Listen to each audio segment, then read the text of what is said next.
Samantala, nangunguna naman ang Pilipinas sa mga bansa sa Asia sa paglaban sa human trafficking.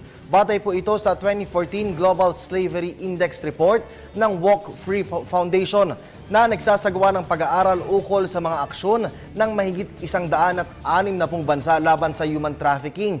Ayon sa ulat, malakas ang support services ng ating bansa para sa mga biktima ng tinaguriang modern slavery. Nakakuha ang Pilipinas ng mataas na rating pagdating sa aksyon ng gobyerno laban sa naturang problema tulad ng pagbuo ng Criminal Justice Framework at pagbuo ng isang grupo na hahawak sa pagbibigay tulong sa sektor na maaaring mabiktima nito. Samantala, ikinatuwa naman ng Interagency Council Against Trafficking ng Pilipinas ang report na ito. Ayon kay Justice Secretary Laila de Lima, co-chairman ng IACAT, isa itong malinaw na indikasyon na nasa tamang landas ang Pilipinas pagdating sa pagsugpo sa human trafficking.